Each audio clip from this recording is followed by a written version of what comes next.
जी तो नाज़रीन, आप देख रहे हैं साहिवाल मीडिया। कारोबारी सरगर्मियां और मामलात ज़िंदगी रफ्ता रफ्ता बहाल।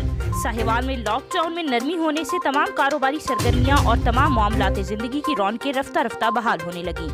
बहाल ना हुए तो खेल के मैदान, जिस पर नौजवान खिलाड़ियों में तशवीश पाई जा रही है। तमाम खेल के मैदान बंद हैं, जिसमें Sahiwal gymnasium, sports complex, gym खाना क्लब, कायदे आजम स्टेडियम, शेख जफर अली स्टेडियम, यहाँ तक के साहिवाल के छोटे बड़े तमाम ग्राउंड्स मुकम्मल तौर पर बंद हैं, जिससे बच्चों और नौजवानों की सेहतमंदाना सरगर्मियाँ बुरी तरह मुतासिर हो रही हैं। इन सरगर्मियों के मुअत्तल होने से बच्चे और नौजवान मोबाइल गेम्स में मसरूफ दिखाई देते हैं, जिनसे मनफी असरात मुरतब हो रहे हैं, जिस पर नौजवान खिलाड़ियों ने अरबाब इख्तियार से अपील की है कि ग्राउंड्स की बहाली के लिए इक़दाम उठाए जाएं, ताकि खेल के मैदान नए सिरे से आबाद हो सकें और नौजवान खिलाड़ी अपनी सेहतमंदाना सरगर्मियों को जारी रखते हुए मुल्क व कौम का नाम रोशन कर सकें। मज़ीद तफसीलात और अपडेट्स के लिए देखते रहिए साहिवाल मीडिया। मज़ीद साहिवाल की खबरें जानने के लिए साहिवाल मीडिया की वेबसाइट को विजिट करें और हमारे साथ जुड़े रहने के लिए साहिवाल मीडिया के फेसबुक पेज को लाइक करें